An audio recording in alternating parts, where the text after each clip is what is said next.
Here we go. All this time. Anyhow, good morning.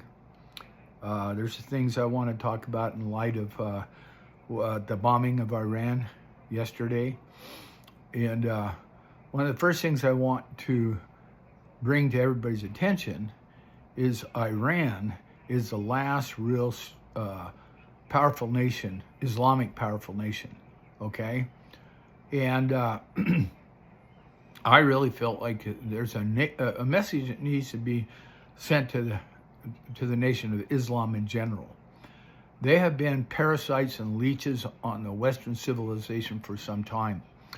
And just look at what they've done in Europe. The elitists gave them everything.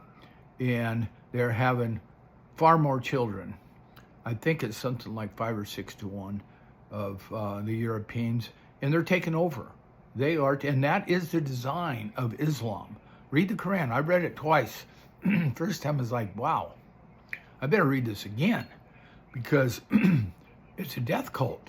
Excuse me. It's a death cult.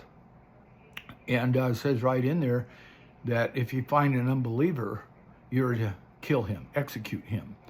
So it takes people's freedoms from them, especially women. I mean, they are atrocious to women.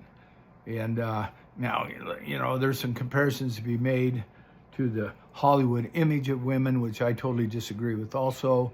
And but nevertheless, you cannot take people's free agency away from them. A man convinced against his will is of the same opinion still, okay? And free agency is critical for personal growth, for spiritual growth. You got to have your free agency. Anyhow, the bombing in Iran sent a message to the nation of Islam. And we have problems here in the United States. Look at Michigan. Got no-go zones. That should never, ever have been allowed, okay? Because you have basically a foreign nation right here in the United States, in the nation of Islam. And not just there, but the best example I know of is Michigan, where they have the no-go zones, and they have their own police force, and they enforce Sharia law there. So, yeah, we sent a message, a big message. Now, had Iran, it's coming out more and more, had Iran not been bombed, they would have had nuclear bombs, okay? And I'll guarantee you, they would have used them. Make no mistake about it, they would have used them. And that's just something the world doesn't need, okay? And they wouldn't have just used them against Israel, okay? Psychopaths don't think that way. They'll use them against anybody and everybody, including the big Satan, which is the United States. Little Satan, they call Israel, right? And you can't, it's like giving a 6-year-old a trust a 6-year-old with a loaded weapon. You can't do that. Now, everybody said, well, Congress had declared war.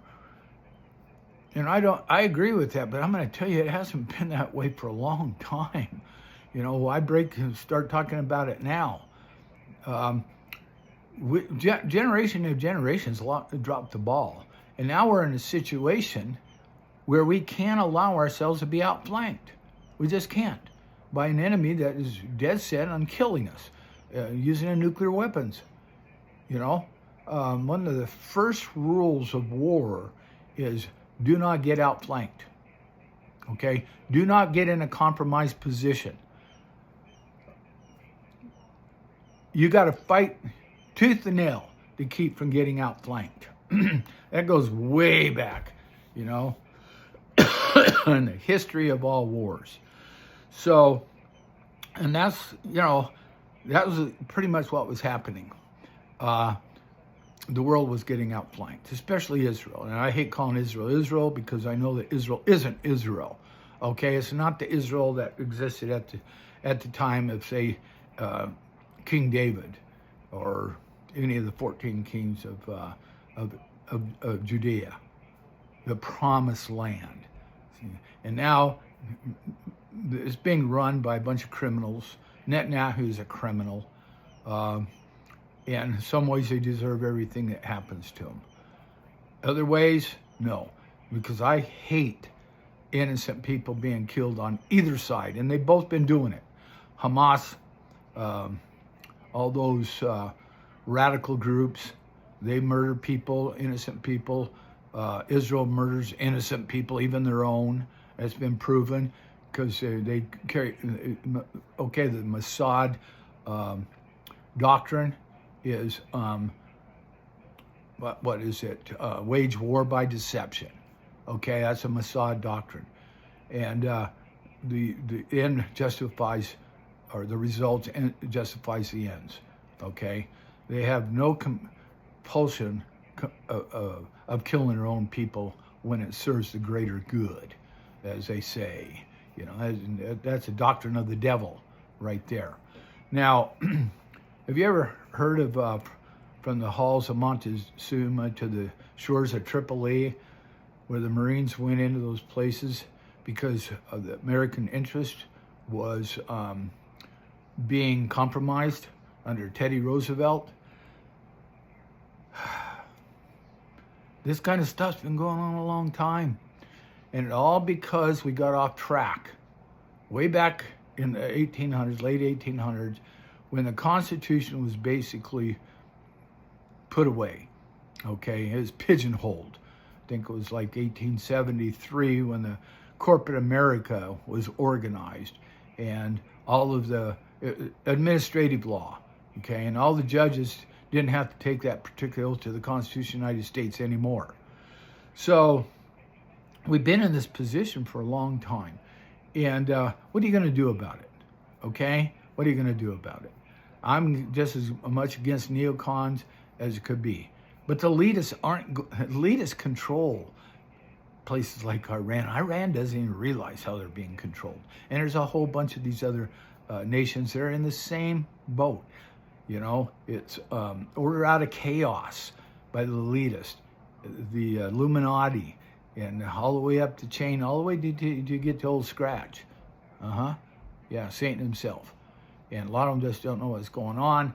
And then you have all these alpha male leaders of these countries. And, you know, they're always in a pissing contest. See who can piss the first. You know, what do? Well, here's what's going to happen. God, you know, things are falling in place where God's just going to say, okay, I'm done with all of you. Look at the national disasters. Okay, the world's disasters. They're happening all over. Earthquakes, you know, hurricanes, tidal waves, drought, fires. God's done with people. He's done with just about this whole world. And his heavy hand is coming down on it.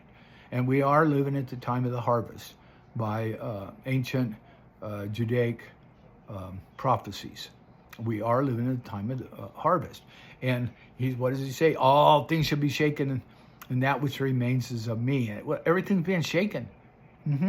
So my advice is get on board, become a righteous individual.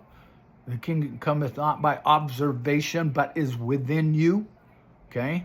Become a righteous individual and do the right thing at the right time.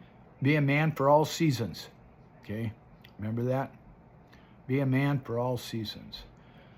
And don't get me wrong, I do not agree with a lot of stuff that's going on.